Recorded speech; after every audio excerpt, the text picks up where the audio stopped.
All right. The evidence being provided by Moses Nthakomwa. Kwa anthu amene simadziwa kuti Chilima naenda zake. And ndakhala kunena kuti a lot of Chilima's friends immediately Chilima atangofa anathawa ena kubisala kumiyata ena ended up joining anthu amene anamupha Chilima omwewo. Komano Moses Nthakomwa si munthu amene angamuthawe Chilima yaye, because Moses Nthakomwa ndi Chilima zinali kete like this. Okay?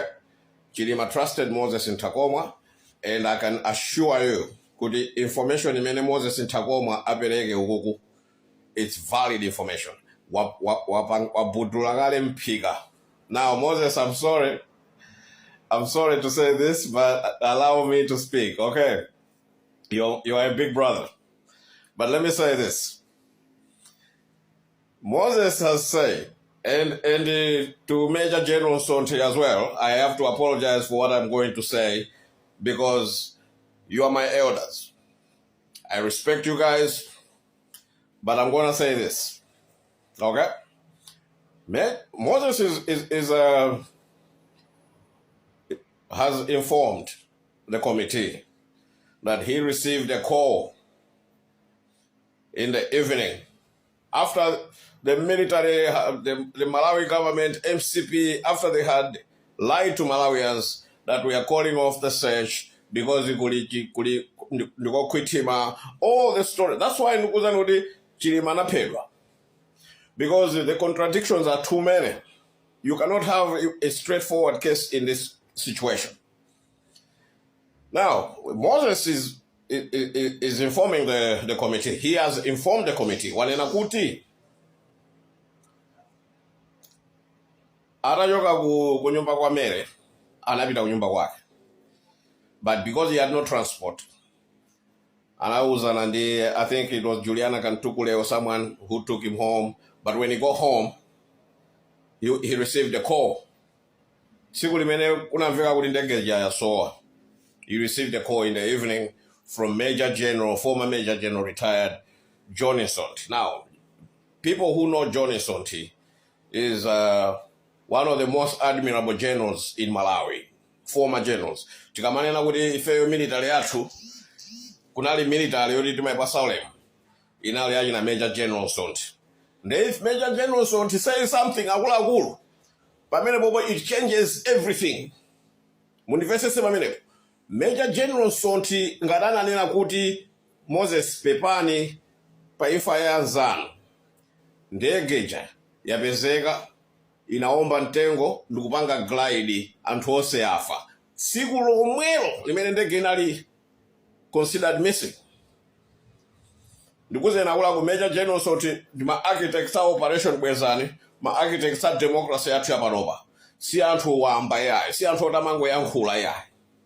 Manifests, they knew if Major General Sonti said something to Moses on that same day, he knew kuti my army generals in our azinama.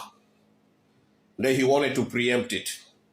Because in the advance Wambeli, he knew kuti one day there will be a commission. He wants to be on record. If Major General Sonti told Moses Nthakomwa on the very same day, the aircraft went missing, pronounced missing. The military was refusing to issue statements. They said, let's call off the search. We haven't found anything. It means that the Major General Sonti was preempting to Moses Nthakomwa. Kuti iwe, kubwela ma information osiana they are lying. Ndege yapezeka kale. Inaomba ntengo, aliyese wafa. He will not say how they died, but if ndege chipiko chimodzi chinaomba ntengo ndikupanga glide, chances of survivors are 100%. Many will survive with serious injuries, of course. Muivesereso. We are going somewhere now.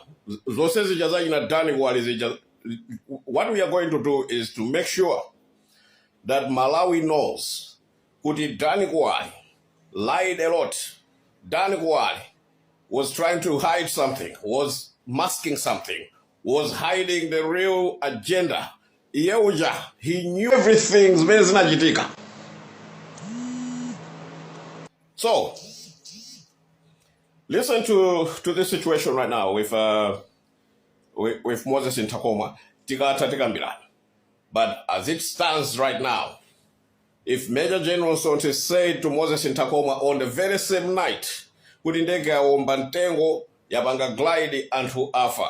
At the same time, the military, the Malawi Congress Party are failing to, they are calling off the surge, telling Malawians a lie. That ndege sagwiveza awuyangana yanganabe. That, my friends, it changes everything. It changes the whole narrative that they had. And our narrative yao has been contradicted. Narrative yao has been questioned. It's now, everything is now out in the open. Kudi anamupadi yili mauja. Information imene. Honorable Chair, I think dina nasu kagaji follow gano. Kudi after ndida kumandi alimbikani zifa banda ku send off yamatupi late Chimaneni and late Kapeni tinakuma nawo and anafotokoza me anafotokozeramo zinafanana ndinkani mene ndinava. That's when I said good, oh kodi ndoti bwana jamani azona. So to answer your question again, ndimafuna be kuti ndidziwe kunena kuti no Commission of Inquiry akubanja kweni kwa Chilima amapito kapeleka information inuyo mwatifoja nije ndi chandi chimene munalekera kuti mupiteko. Honorable Chair, I think ndakakali fuso limene kangapo information yofunikira ingati imene chair pepane fuso likalo maliza kuisunga for over 2 years because onena kuti zaka zopirira ziwiri zathapo ngakhale mutakhala kuti mwina mmadikira kuti boma lisinthe, boma linasintha September 2025 mukuisungabe boma lasintha mwina mwezi uno wa 8 kuisunga osapita ku polisi kuti mukafotokoze kuti apa panala kuika information inailandira motere.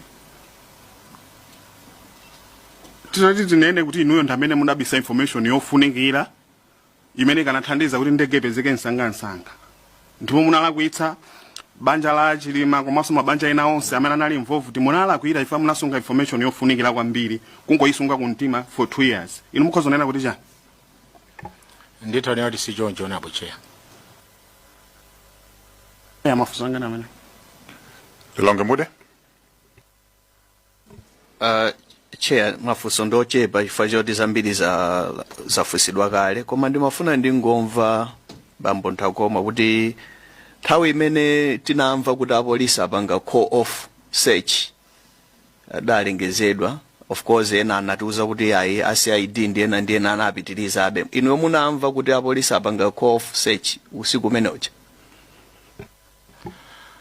Honorable Chair, as I said, ndidafika nabida kunyumba nimefika jam past 8 and straight in nazitsekera nyumba, and I don't think I was on my phone on time in yoyo, so I wasn't following the events and I wasn't there. So dinzodi dimamva mawa, if I comment, I think the Khad is just here.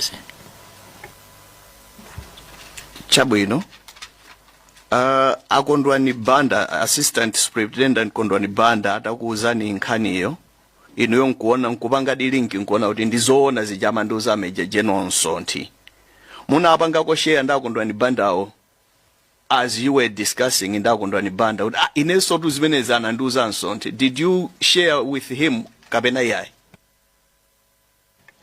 Honorable Chair, on that one I don't recall having mentioned it. Whether I mentioned it or not, ndikavomera ndikakana ndinama nditaku nama either. Sinduzwaga ndinauza navadi or I don't remember. I don't remember because that time I think I was so confused. Yeah. Zikomo kwambiri. Munalankhula mawu kunena kuti panopa anthu amasuka chifukwa cha inquiry iyi kuposa nthawi imene ija. Anthu amene abwerako sofa alipo amene munapanga nayo share this information, amene mwina abwera panopa chifukwa mwanena kuti anthu amasuka, it means kuti mukupanga follow kuti kwabwera ndani. Alipo mmodzi mwa anthu amene abwerako kale kunoko amene munapanga nayo share nkhani imene? Honorable Chair, not really sure, but if you ask me, I've been talking about it. So I've been sharing there to me to sell a gofu. I'll mention it. So I cannot recall when in namuza, you know, and especially for Antamene Abira Gunogo, Odin Namuza Gondani, I don't think Udi Nitagu Chula Maina Rumbogira Yai, Commander Oza and Twambiri. For Solomar is a chair. Inuyo mutapanga verify kunena kuti zijamane na Major Jenson tezichanzona a president aja ukanga na machedwetsa nkanija zikukanga timwina anadziwa kale chifanga da Major Jenson anadziwa ndoti so mwina a president wonso mwina anadziwa kale simunali ndi mkwiyo kuti mwina information imene idachedwa kuchokera kuboma kuti auza Malawi kuti andege jaru yapezeka kale kale simunali ndi mkwiyo kunena kuti information imene yachedwa? Honorable Chair, actually mkwiyo nde unalipo ophatikizana ndi mafunso and ndi zinthu zoopyano pene bozamba nokuopya kuti why was information being withheld? Ngati anthu anapezeka kale kale kuchire kuja nthawi yozizira chifukwa chani anasiya kuchireko nthawi yonseyi? So yes. Fuso lomaliza ndi mkwiyo umene munali nawo mafuso amene munali nawo mwasunga osauza kwa UTM akulu a UTM ena ali onse wina aliyense osamuza olo amene Chilima osauza mpaka dzulo mpaka lero? Honorable Chair, as I've said, ndauza anthu ambirimbiri kuphatikiza akulu a UTM acquaintance susa. Dabaliza pomwepo Chair ziko. Tokoza pali chizungu. I mean, they don't shoot the messenger. So we're shooting the messenger. Nkani ndo kuti ku source kumachekera utengao amsonde abwereso apa because awawa akubanga report zimene anamva right. So tafusa mafuso atiyanga komano nkhani kuti timalizise ipireso kwa ansonde and ndikugwizana nanu zikanakhala bono ere next week tibeze mpata.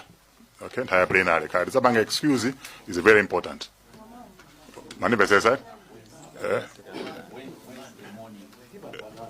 to take a tipanga na schedules. Mani besesa just want to assure you.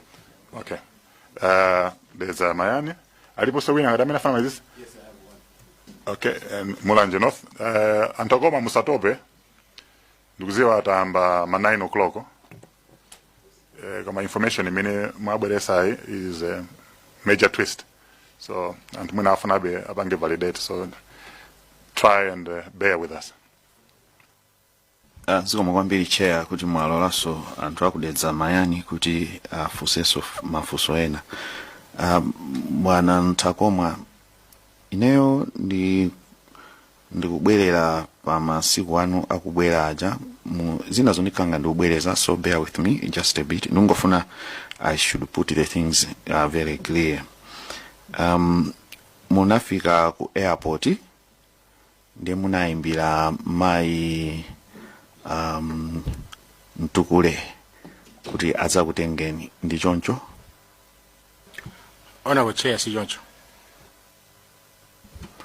Okay, ndimafuna ndidziwe mutachoka ku airport munapita ku nyumba kapena munapita kwa the late Vice President? Nangofuna mundichitire clear. Honorable Chair, in my submission, I've written that from the airport I was driven to Madam Mary Chilima's residence by a friend. Okay. Ndiye mutakafika kumeneko munapeza ali pamisa, mukuikumbuka kuti inali nthawi yanji? Honorable Chair, nthawi yeniyeni ndinama. Okay, munachula posa kuti mudafika kumeneku munapeza kuti kunali anthu ena ku nyumba kwa the late Vice President. Mungakumbuke anthu amene munawapeza pamenepo nthawi imeneyo? Honorable Chair, I remember panali mai yawo, if I'm not mistaken, panali Miss Rose Kamoto, panali Mrs. Grace Varela,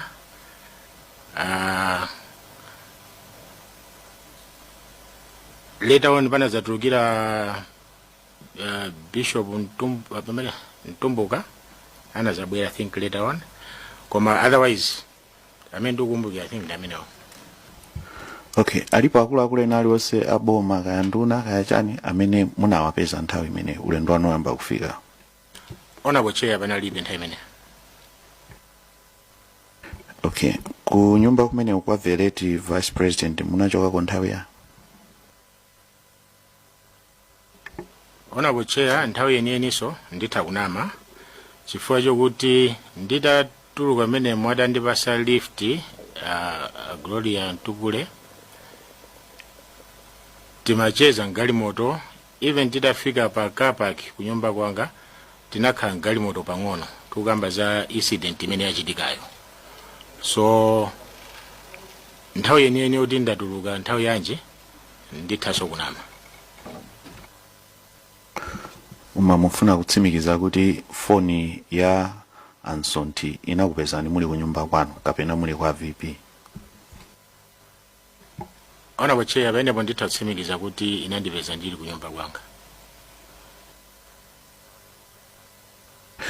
Okay, Chair, ndimire pompo ineyo ndimangofuna kuti akatchulapo anthu ena amene anawapeza kunyumbako pa nthawi imeneyi ndimangofuna titatsimikiza za tsikulo ndi zochitika za tsiku limene lolo.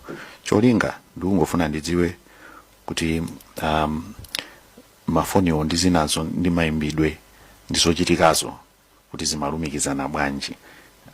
Koma zonsezo zitithandiza kwambiri pokhapokha potchula mayina anthu oti alipo kunja kuno kuti nawonso mwina adzati masule nde kumapeto kwake ngakhale titafusa ka 100 pota kuchula munthu sizitipindulira pokhapokha titabwerera kumene zinachitikira. Unless tikanakhala kuti tinapeza umboni wina wotsimikiza za madetiwo. Ine nkhawa yanga Chair yagona pa madeti chifukwa ndamene akusintha nkhani yonse ndimire pompo zikomo. Just a second. Okay. Chair, ndimafuna ngoyika ndemanga notifunso kuti mwina mamemba titha kukumbukira kuti kodzana ngati sakulakwitsa kuti abwera mai mere Chilima ananenaponso kuti Valera Dr. Squese anawuza nthawi imene chama 4 koloko kuti ndege yagwa yapanga crash. So kumbali ina tikatengera information imene anatuza mai Chilima ndi information imene tikumva kwa Nthakomwa, ndimafuna kuti ngati members imene tingokumbukira mupezabe kuti ikufana na faka osewa kuchula tsiku limodzi. I just wanted to make that comment. Zomwe Chair.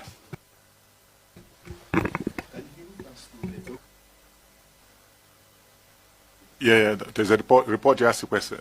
I think we did discuss that. Yeah, like a question. Are you sure it was a crash, Kabena? I remember that particular.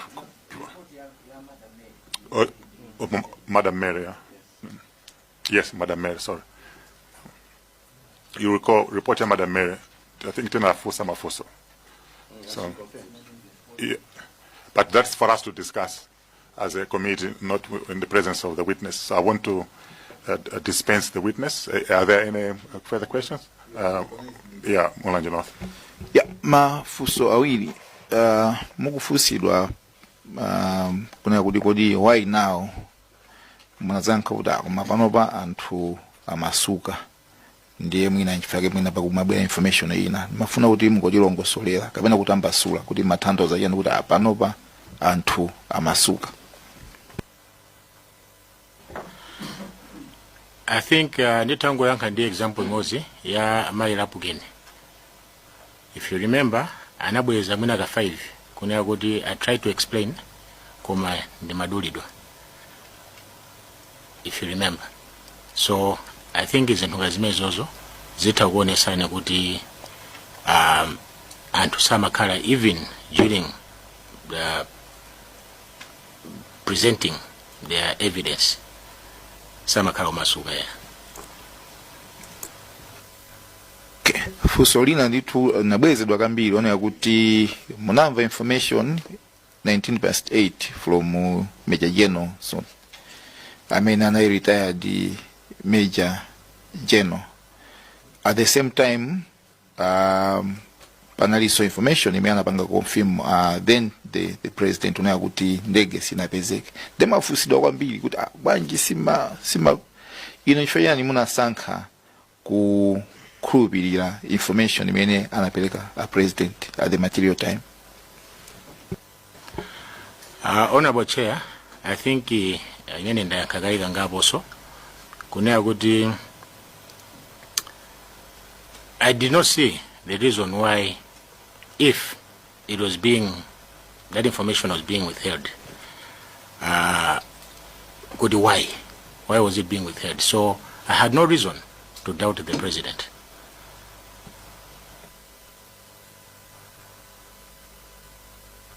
No, so it's like I said, sorry. Zikumwambiri Chair. Chair ndi mafusa I think atatu okhabasi. Just a follow up. Sina yikalabe mudu mangamo ndi mafuna kuti tikhale clear limodzi. Mukamapita khale kuti tamvetsetsana. Ndimafuna mundipange confirm mwanena kuti simunanene kwa anthu phone yanu ya Lieutenant General. I think I remember I was a Lieutenant General, Sonti Major General. Chifukwa kuti a president adanena kuti ndege akuyang'ana kusakabet. Napo bwino choncho, can you confirm? Honorable Chair, that's true. And the phone yanu ndi Ansonti inabwera 19/8. Can you confirm? I can confirm that, Honorable Chair. Kusenza kuti nthawi imene ya president anadanena kale kuti ndege sinapezeke simunakhulupirira izi. If I told you kuti a president anayankhula 11 o'clock madzulo after mulandira phone iyi.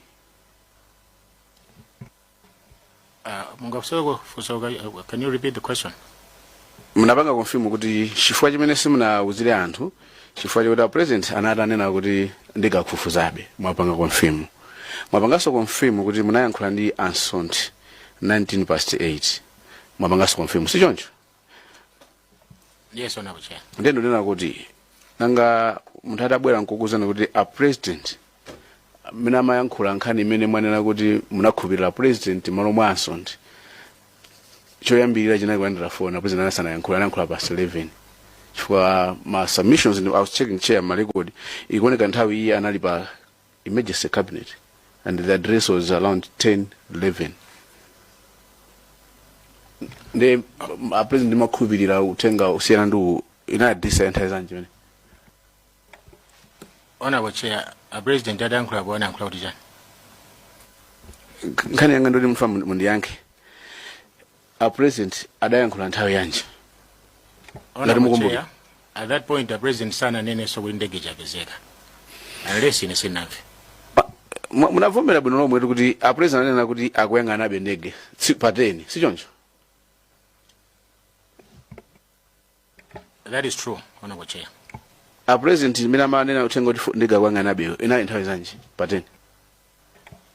Honorable Chair, nthawi yenene sindikumbukira. Koma the fact is nthawi imene anayankhulayo sanayankhule so ndege chapezeka. Chair,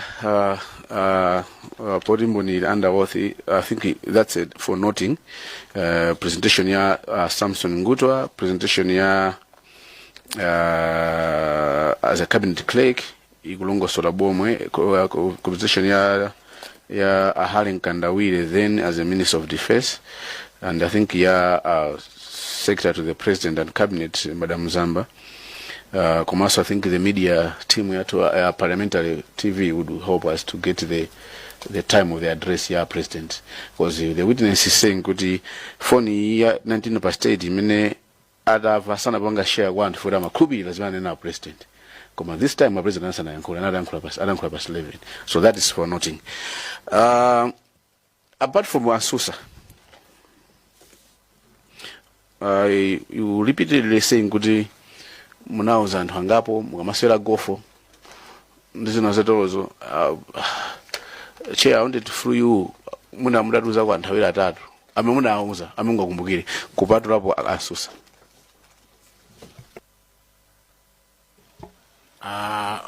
Honorable Chair, I don't know whether ningochula main anthu without their consent, but otherwise anyhow chifandu uzwa kuti they will not mind amenda chula kuma balantwena okuti the mind umachula mawangada no. So I don't know if I have to ask them first before coming back to you. Chair, I think that it's the same when we ask Chilafusa Madam Chilima the lawyer friend and another response akambai kuti sana force, but you had dialected you could know because it's under oath they can mention the names. So I would ask you, Chair, if you use the same previous ruling presidency kuti atalichulula kwa anthu awiri or mmodzi amene akumbukira kupatula Asusa amene anamuuza konkhani imene bearing in mind kuti akuti Madam Chilima auza dzulo koma ndimafuna anthu ena amene adauza iwo anena kuti nkhani samayibisa maika amainena kwa anthu and sana bisa why even kugofa manena kwa wina aliyese. So I don't think it's necessary kuti amba kunena maina anena sakubisa anena Asusa anauza ena ndena anauza. So Chair, tunguzungulira pomwepo manifestation it won't change anything. Chair, but to me as the Zagasinas, I feel it's important to validate the evidence, the witness. Sangachule muntu mmodzi yekha out of many people adauza. So at least if it's mentioned 2 or 3 people, so then it should be the committee to decide to invite all of them or invite one to confirm the story. Mukhoza kumbukira awiri atatu mwina nkhani minute suntepo.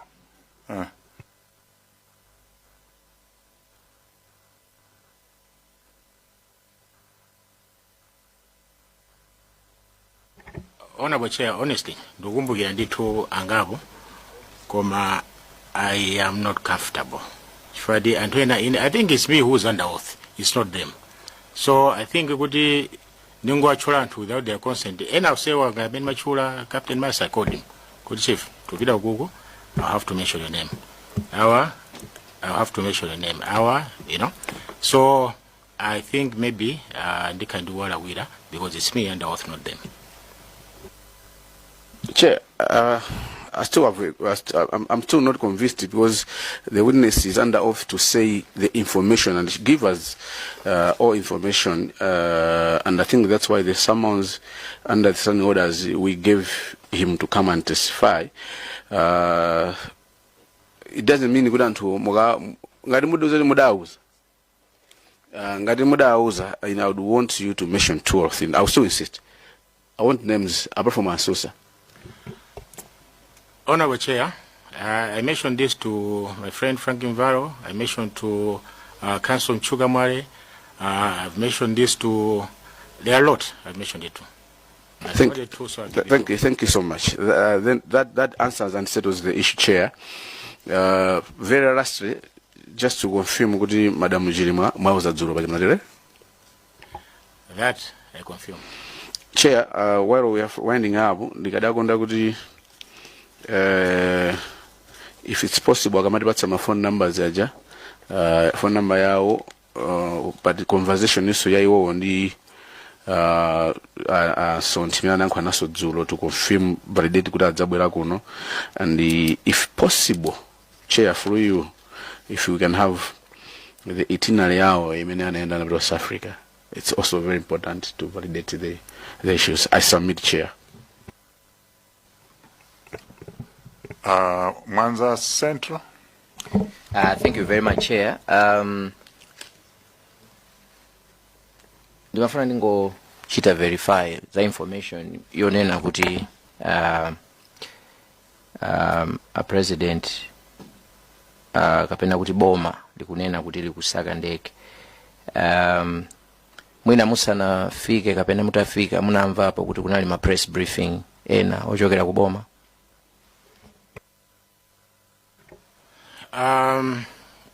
Honestly, I didn't follow kwambiri ujeni, but I remember there was a press briefing ya Honorable Kunkuyu ndi Army Commander.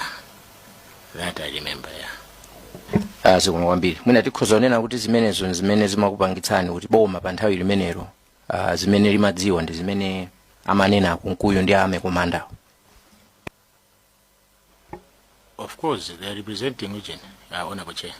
They are representing the President at that point. Zikoma kwambiri, Chair.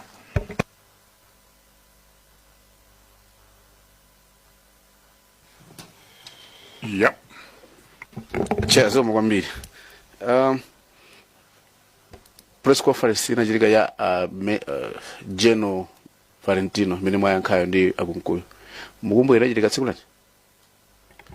Honorable Chair, sindokumbukira. Chair, just for noting, inachilika pa 12 pa 11 mamawa before the presidential address.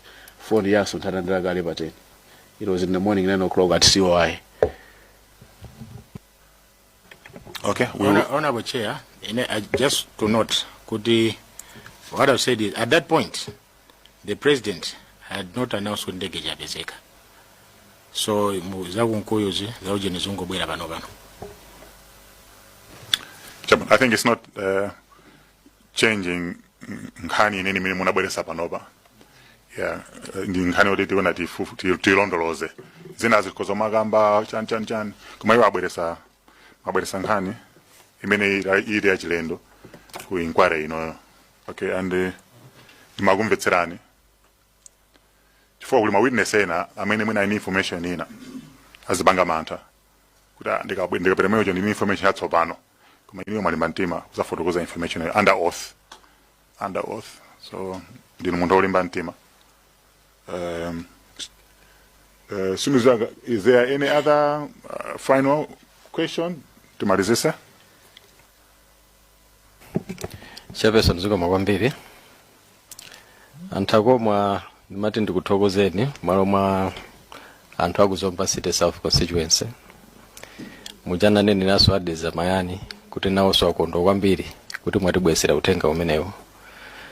Munanena kuti mutandira uthenga umenewo tulole mavuta. Sindikudziwa kuti lero mukagona bwanji kuti dziko lonse sopano ladziwa zimene zinali kumtima kwanu. Chairperson, nkhani yanga ndiyo khayo. I submit. Honorable Chair, to be honest with you, panopa ngofira kuti chapepuka. Chatulukako. Itokoze. Sindiziwa mwenye malizira ngati.